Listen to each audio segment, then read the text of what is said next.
Welcome to the Safari Arie Experience with your host, Brandon McCaskill and Arie Hugerbrick, otherwise known as Safari Arie. All right, we are recording. Okay, so make sure you do an introduction because I have no idea what you're talking about. Hi guys, this is Brandon McCaskill here. This is the longer version of the Safari Arie Roadshow, just because The talk show. the talk show, because we tend to kind of lose track of how long it's going. So this is kind of that avenue for longer conversations. And Arie just kind of gave us the scoop on where he's at, what he's doing, and what's changed, because his route has changed, and he's explained that. And if you want to watch that video, go to the end of this video. It'll be linked there as well. But just to make this conversation kind of go on, I was kind of thinking about this question the other day, and just curious to get your thoughts on it. And I'm excited, but I'm nervous. Well, it's to do with, because I always try to put myself in your shoes. Would I do what you're doing? And Okay. all the time it's no. Almost every situation. But like, it takes a lot of courage, especially with what's going on with COVID and with like especially the West Coast going on. I hear about all these riots on the news and everything that's going on, where there's just a lot of hostility. So that alone takes courage to be biking through there, unprotected. It's not like you carry a gun with you or anything. Nope. But then now you're saying you're entering into Mexico and you're going to go farther south. So like, I want to know how you deal with this. For me, it would be fearful. So okay. So where does this courage come from, and like, how do you see all this as it? Okay. Well, first of all, yeah, no, because I used to get a lot of variations of that question, like when I was biking in Canada through the winter kind of deal. Right. They're like, well, and then also like first, like as far as Canada goes, the first main category is winter, cold weather. Yeah. And then the second category is typically bears as you move west kind of deal. And so, yes, I would get, from the Canadian version of that question, I would get that regarding, winter and then bears. And then, yes, now now that I'm in the US. My initial instant response is I don't have the luxury to worry about things. Yeah. And it's literally that simple. Like I really don't. I mean, because like you're saying, you think about these different scenarios. You thought, well, what would I do? What would I do in this scenario, that scenario? Yeah. And you keep coming up with these answers of heck no, right? And so the thing is, yeah, someone in their sane mind would probably come up with those same conclusions. Heck no, heck no, heck no. Yeah. Well, if I kept coming up with heck no, heck no, heck no, yeah, I would still be in Ontario or whatever, driving a truck or being on my couch or something like that. Yeah. This would never happen. So I actually I simply don't have the luxury to actually worry about things. Now, does that mean that I don't use common sense? No, heck, of course I use common sense. I use common sense. There's an aspect of knowing what I am capable of and what I'm not capable of. Yeah. But then there's also the aspect of, and this is one thing that, where I can reflect on driving a truck kind of plays in, is that, when I ran into a problem with my truck, there was no one there to get me out of trouble. Yeah. You had to figure it out and deal with it, period. Yeah. And so that's the same thing with my situation on the bike is it's like, well, are things going to come up? Yes, they are. Well, then you just deal with it. I've actually said it kind of a few times. I'm trying to think, what was it I used to say is you have nothing to worry about until you have something to worry about, and then you just deal with it. I love that. Yeah. And so the thing is a couple things, like for the most part, actually, like in the grand scheme of things, in my experience, and I mean, I'm not 20 anymore, but in my experience, there's generally not that many problems or issues that cannot be overcome. Yeah. Like in the grand scheme of things. I mean, even think of like, actually it's funny because I sort of saw a meme just the other day, something about that. Do you realize that in the grand scheme of things, you have survived all your worst days? I've survived all my worst days or bad days. Like, when they talk about a bad day, I mean, even if you've had 1,000 bad days, which there are people that have had 1,000 bad days, Yeah. you know, you still made it through. Yeah. You know what I mean? So if you kind of put that in perspective, it's like, well, then there's no reason not to move forward. Because what is the worst that could happen? Now, yes, bad things can definitely happen, Yeah. but generally they actually don't. Like in the sense of, like you were making it, part of the initial introduction to your question is you were making reference to, you know, the US and riots and COVID and all this and that. Yeah. Well, first of all, I haven't seen a single thing of violence at all. I mean, yes, yes, you watch YouTube and you'll see that there's some riots going on. Honestly, I have no idea when the last riot was. I don't know if a riot happened in Portland yesterday or it's been 6 months since the last one. I have no idea. Yeah. But I didn't go to Portland and I didn't go to Seattle. Like, well, see, I flew into Seattle, but I exited right away. Yeah. I ended up not going into Portland because I realized actually there wasn't really that much to see. Yeah, I was initially planning to go to Portland, but that was because my host in McMinnville, I was thinking that it was a good way to go to McMinnville. And then I realized when I got closer, like, oh, it actually makes no sense to go to Portland. And when I Googled what to do in Portland, there wasn't really that much to do. And then with things being closed anyways, it was definitely no reason to go to Portland. Yeah. Now, so then my next major city was here, San Francisco. And actually, believe it or not, like the last full day I was in San Francisco, I actually went on I think it was like a 40, I don't know, maybe it was a 40-kilometer ride, whatever. It's irrelevant. I basically went all over the entire city, like just taking photos everywhere. And I can tell you now, it wasn't like San Francisco has a pretty major homeless situation. And I actually found myself smack dab in the middle of all of it, like in the sense where I actually couldn't pedal my bike because I was on these one-way streets and the streets were so full of actually homeless people. And I was right in the middle of it. And for a few seconds, I was like, probably not the best place I want to be right now. And so I kind of navigated myself out of there. But I mean, so I was right in the middle of, you know, one of those major neighborhoods where it was like homeless on every street corner and tents all along the sidewalks, kind of deal. Now, if I had been in like Central or South American countries, there is probably a likelihood of being harassed. They'd seen, putting it bluntly, they would see my white skin kind of deal and they would look for me for money kind of deal. Am I right? But no one, but in San Francisco, no one even blinked or looked at me kind of deal. But so the thing is like, and then from the other perspective, like as far as people I've met, virtually every single American that I have met has been super friendly. You know what I mean? Like they're super friendly, kind of deal. So, you know, I'm trying to going into Central South America, you know, like, for example, like people like, you know, like people like to say Mexico is this extremely dangerous country. Like you ask people like, well, what's some of the most dangerous countries? And usually Mexico comes up very, very quickly, Mexico. Does Mexico have can Mexico be a dangerous country? Well, sure, of course it can be. But the thing, like, actually, I'm going to backtrack. Someone made reference to like Brazil.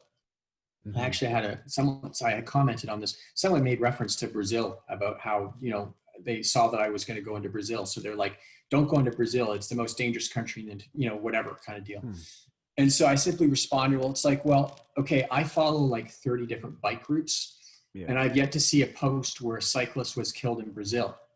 So, but if you Google how many people got shot in Chicago last night, probably more people got shot in Chicago last night than cyclists will die in Brazil over the next 10 years. So when you put it in perspective that way, like I said, more people probably got shot in Chicago last night than cyclists will die in Brazil or Mexico in the next 10 years. Unless we just don't hear about them. Hear what? Oh, you mean the cycle? Yeah, but that would probably, but I would hear that on the bike groups. You know what I mean? You might not hear it, but I would hear it Yeah. I would see it through the bike groups. And I mean, I've been part of like 30 bike groups for the last 2-3 years. I mean, yes, I do actually, where most of the deaths get announced is cyclists getting killed by cars in Canada or the US, Right. kind of deal. But anyways, so like Central South America, just common sense. Well, I'll just go to Mexico for a quick second. In my opinion, my limited opinion, the most dangerous part of Mexico is probably the first 20 to 30 kilometers south of the border. So my plan for Mexico is cross at 7 a.m. and bike like heck for about 4 or 5 hours. Yeah. And then I'm beyond the danger spot. And you know what I mean? Yeah. Oh, that makes and sense. there you go. So the other thing is you just don't go down vacant streets. Yeah. But I mean, like I have a home in Belize City. I mean, Belize City, it's got a population of like 300,000 people, give or take. Someone almost is murdered every single day in that country. 300,000 people and someone's like, that's like smaller than Hamilton, Ontario, where I'm from. Could you imagine? Or you know what I mean? Like, I don't know what Sarnia and Windsor is combined. Could you imagine if between Sarnia and Windsor, someone died every single day, murdered? Like that would be you know what I mean? And that's what happens in Belize. Right. Yet I've walked from one end of the city to the other end. I've hitchhiked all across the country. Right. It's just basically 2 or 3 things. Don't walk down vacant streets. Don't do drugs. And don't be part of a gang. Yeah. And if you take those 3 things into account, you're 95% safe. Yeah. You know. So in the last video, you made reference to having your bike repaired in, was it San Francisco with Jim Sweet, you were saying? Are you worried at all from leaving like the safety of the US? And let's say you get to halfway through Mexico and you bust a chain. Like, what's the plan? Well, that would be another fear for me. Like, you're right. Because in the last video, I explained how I could barely fix a flat, let alone anything else. Yeah. And so that was in the back of my mind, that was an anxiety that it was slowly growing. And like I said, I had this amazing host in San Francisco who was a professional bike mechanic, and he basically spent the afternoon and taught me all the basics. Yeah. And so now I feel 100% more confident about getting myself through those situations. Yeah. Yes, there is a certain level of worry when it comes to equipment failing once because it's obviously a heck of a lot easier to replace that stuff in Canada or America. Right. You know, prior to getting into Seattle, October 25th, flying into Seattle, I had never biked outside of Canada. And it was, you know, it was all of a sudden, it was, you know, I put my bike together at the airport and I pushed out the airport and I start biking. It was like, oh, wow, I've never actually biked in America. And there was definitely a level of vulnerability, I think is probably the right word. All of a sudden I realized it's like, there's nobody to back me up. There is nobody to call. There is no support. There is nothing. Like when I was in a truck, if my truck broke down, I called Penske because that was the company that was in charge of our repairs and finding us a repair shop, get us a tow truck, whatever. Right. So if my truck broke down, I called Penske. If I ran into any other issue, which basically 99% would be work related, I called the bakery. I called my dispatch and said, I've got a problem. This is what it is. They, you know, for all intent and purposes, they fixed it. Other than that, of course, I was on my own. There was no one else to drive the truck kind of deal. Yeah. But when I was in a truck, I had actually a support team behind me. Yeah. Not even really realizing that they were actually a support team. It wasn't until I actually started biking in the U.S. And then also with COVID and border closing or closures. And, you know, it's not like people can just come across to help me or get me or whatever. It was like all of a sudden it's like, oh, wow. I'm actually kind of vulnerable in a sense that I have no backup, I have no support, and this is in the middle of COVID where people are, you know, I don't know, it's like, you know what I mean? People are, they're very friendly, they're very nice, but they're also actually, and I don't really know what it's like in Canada currently, but they're very paranoid down here. I guess maybe they should be, whatever, but there's also there's a huge level of paranoia with COVID kind of deal. Yeah. I mean, I see cyclists biking by themselves wearing masks. Yeah. Like there's no one for 20 feet, 30 feet and, or whatever. And they're cycling at a good clip and they're wearing masks. You know what I mean? The amount of people I see wearing masks while they're driving their car by themselves, you know what I mean? Like there is a huge level of paranoia in this country. So anyways, yes. So coming to the US, definitely a level of vulnerability for sure.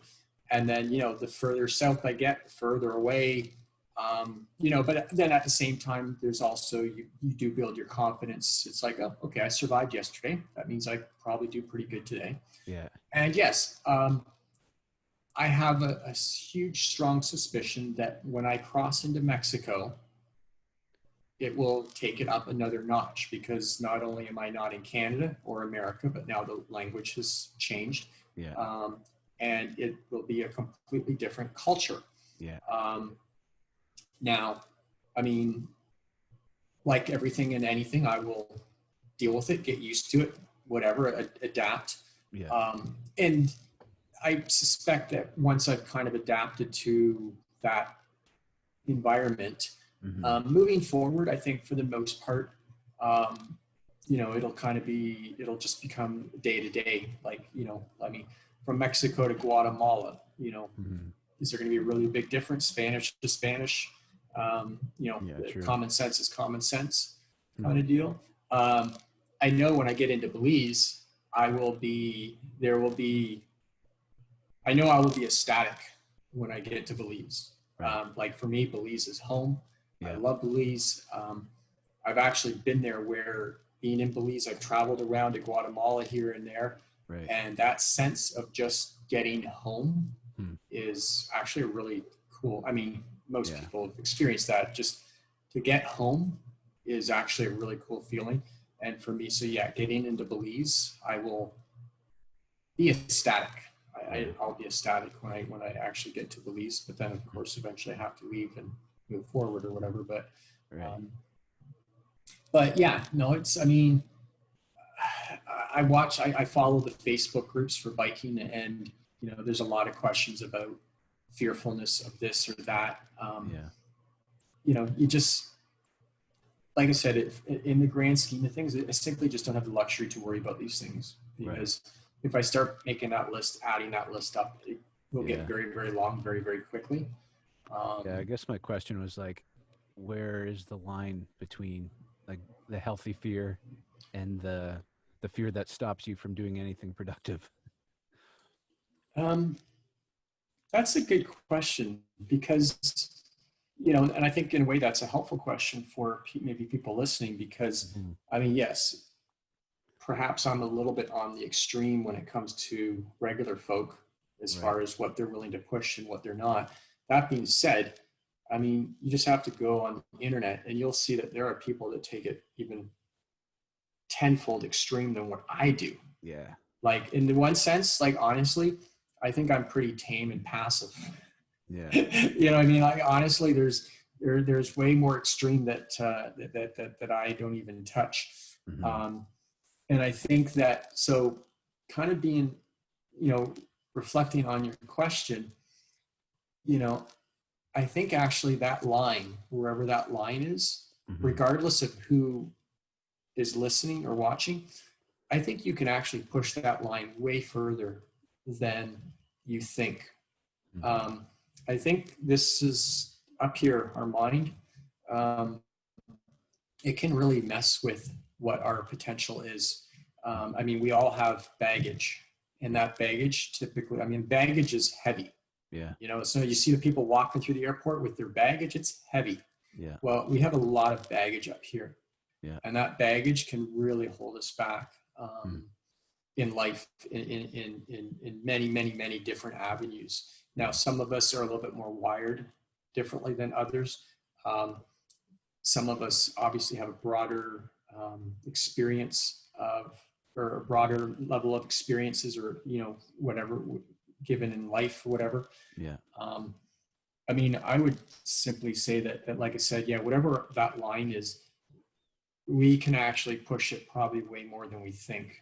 I'm certain of that. I'm certain of that whatever we think that line is, we can actually push it. Now, maybe that leads to the next question. Well, then how do you do that? Well, small steps every day, being intentional. I think it's kind of funny because it's a little bit of a cliche, I think, nowadays, because it's been used a million times, but mindfulness is so powerful. Like, because the thing is we're actually the easiest people to fool, like ourselves, like, you know what I mean? And it is so easy for us to convince ourselves that either we can't do that, or it's too hard, or it's too difficult, or whatever. And then we just swallow that lie. And then now we start creating that line of, what our potential is. And I think that if we have the ability to be mindful about, okay, this is, like, because most people, if we have that ability to be mindful of where we've put that line, and now we reflect on, well, why did we put a line there? And it's like, well, what do I have to do today to maybe push that line a little bit further? And I think two things. One is it takes work. And two, one of the worst enemies beyond our baggage is distraction. It's a whole lot easier to watch TV for 4 or 5 hours a night than it is to think about where our line is and what it is that we need to do next to push that line. What it is that we need to do to make ourselves stronger, whether it's mentally or physically or whatever the case may be. But I think most of it, because of this thing, I hate the winter and I hate the cold. I really do. That's why I have a home in Belize. And when I tell people, they can't believe when I say that. They're like, you biked in the winter. It's like, yeah, I did. And I thought I was going to hate every minute of it, every minute, every mile. Admittedly, I'm always the first to admit that I got lucky. I actually got a mild winter, but that was not what the expectation was. But yeah, I hate the winter. I hate the cold, and I biked it. And there is an aspect, I don't know. I mean, I don't know how true it is. I'm not, but they talk like my ethnicity is Dutch, and they talk about a Dutch stubbornness. And so I think I have what is called the Dutch stubbornness. And so when I put my mind to something, I just push through, and I don't care about, I kind of put my thumbs in my ears when people tell me I can't do it. And I just push through. And so I do have also, I think there's a discipline, but that's the other thing, like discipline is something that people can develop. It's just, if you have no discipline today, that does not mean you can't work at creating discipline in your life into the future. You know what I mean? It's being mindful of going, okay, I have no discipline in these different areas, and don't get me wrong, I have areas where I have zero discipline. I can actually, we can shut this video off shortly, and I'll watch 4 hours of TV. Like, I'm addicted to TV, and I probably watched, I did about 3 or 4 blogs last night, but I also watched TV. I have such a weakness for, I can easily watch 3 hours of TV or 6 hours kind of deal, but I also compensate in different areas. But I think just discipline is a big thing. And writing your goals down. If you they actually say, apparently there is actually some kind of proof or whatever, but if you actually write your goals down, now it doesn't mean you just write them down and forget about them, but if you write them down, you put them on your fridge, and then you ask yourself almost on a daily basis, and the other thing is, and I won't go into the example I had, but I believe if it's actually something you really, really want, it's self-sacrifice.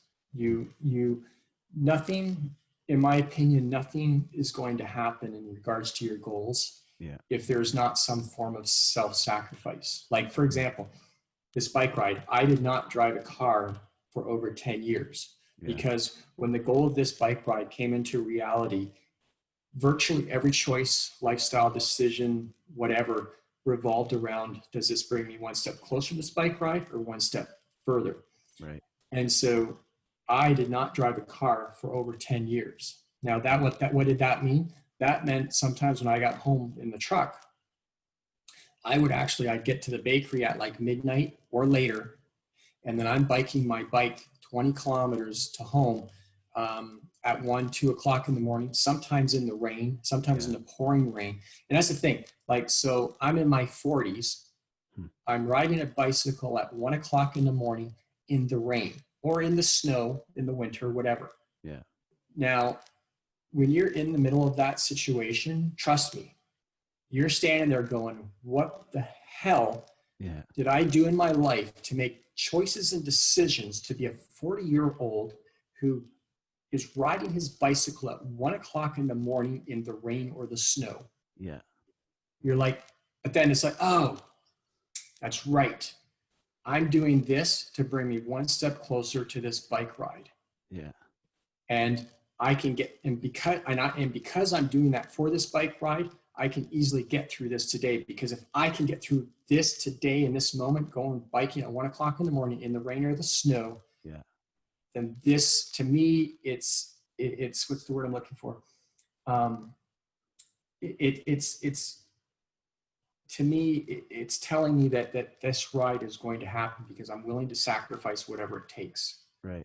To get to this, to get. So yeah. So I think also, just, and that's funny, it wasn't even really part of your question as far as, like what's, but I'm just saying it's like, but it's also part of pushing that line. If you really want to push that line, is what are you going to sacrifice to get there? Because if you're living, whatever your life is today at the pace it's going today, and you're doing what you're doing today, and you're asking yourself, well, how do I push that line? How do I, whether it's courage or some grand goal or whatever, well, you need, those steps are, you have to take steps. It doesn't, the other thing that I've kind of said a few times is epic doesn't happen on the couch. So if you're just sitting on the couch waiting for epic to happen, if you're just sitting on the couch waiting for your life to change, it's not going to happen. That's true. It's just not. The only way you're going to get where you want to get is self-sacrifice. Now, some people have more of a luxury than others. I'm obviously a single person. I don't answer to anyone. I don't answer to a family. I don't, you know what I mean? So I have certain luxuries that many people don't.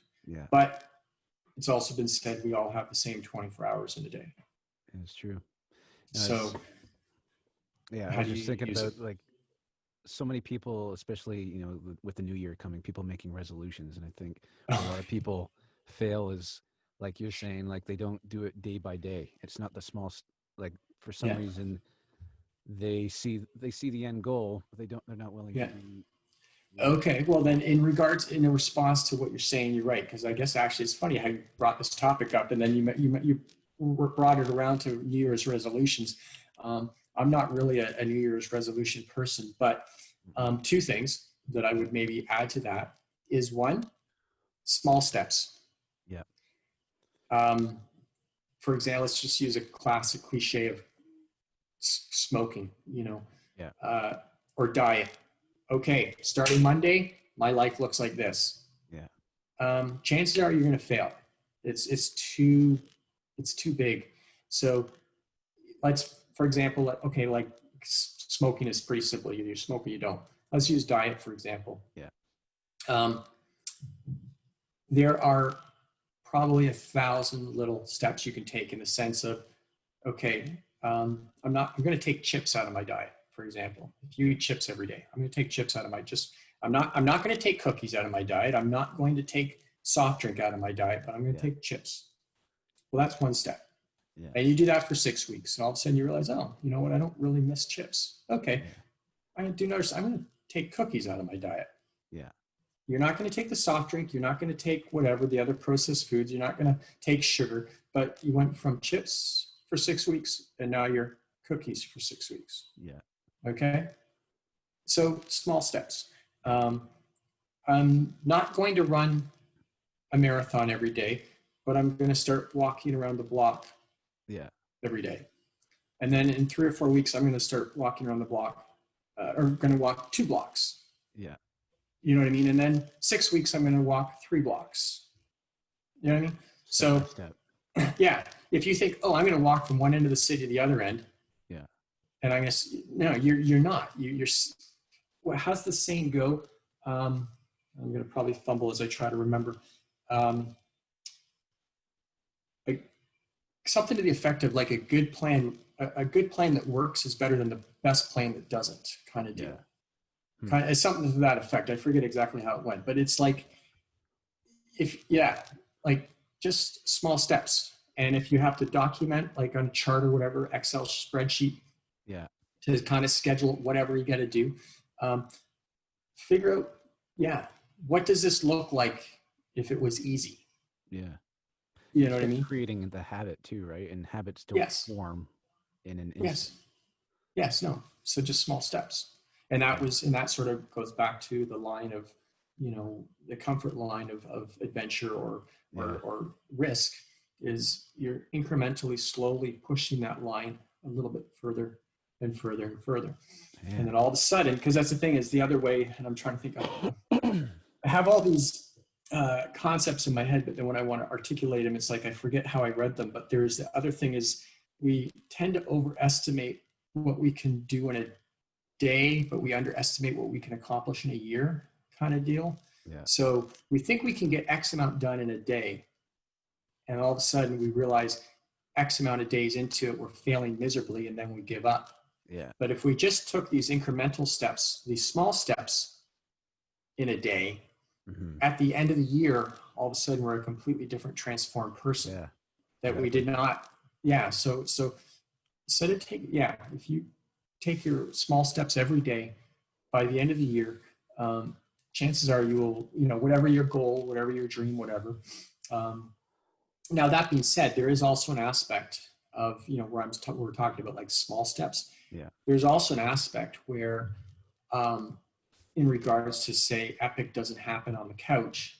If you have a goal to walk 100 miles, you need to actually make that goal 1,000 miles. So there's almost 2 sides of it. And I don't want to contradict or sound hypocritical, but, not hypocrite, that's not the right word, but I just want to, I think you a little bit have to know you have to have a sense of your potential.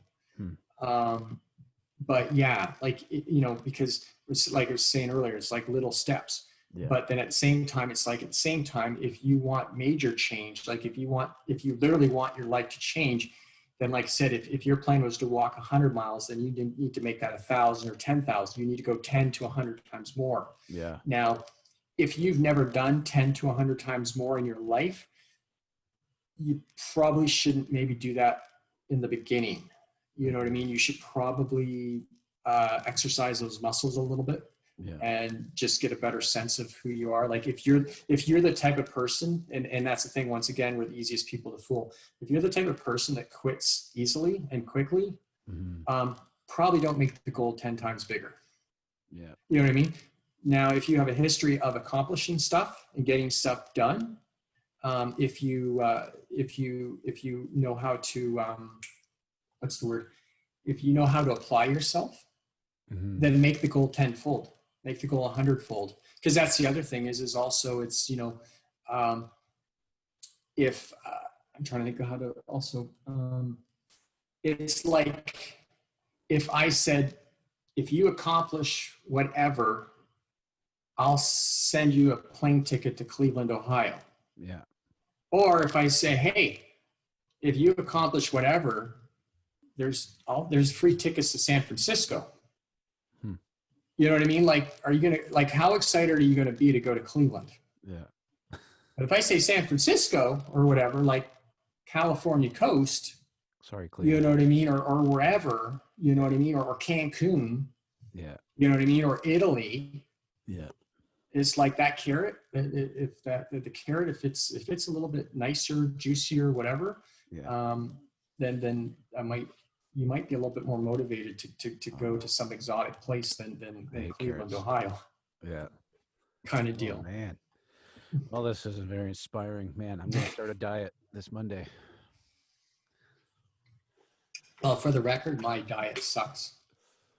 I have the worst diet, and it's only gotten worse on the bike. No, I'm anticipating a very crappy diet this week because just the Christmas holiday, we're going to make some treats. But other than that, I've been on a diet for the last 3 years, so it's like it's nothing new to me. Yeah, but I think we've only known each other since March of this year, but I got the impression that you were actually a massively huge guy, not necessarily just I not was heavy. 10 pounds shy of 300 pounds. Wow. Yeah, I lost. Yeah, so you're double me. One summer. I think I'm like 160 pounds. Man, I'm almost 2 of you. Yeah. No, not quite. Yeah. Well, anyway, that was a good show. Yeah. I feel inspired and ready to take on the world. Well, that was an awesome question. I was not. See, I'm glad you didn't tell me. All right, we'll cut it short here, guys. Yeah. Cut it short. We'll cut it here. That's what I meant to say. All right, because it definitely was not short. Yeah. Later, guys. Peace.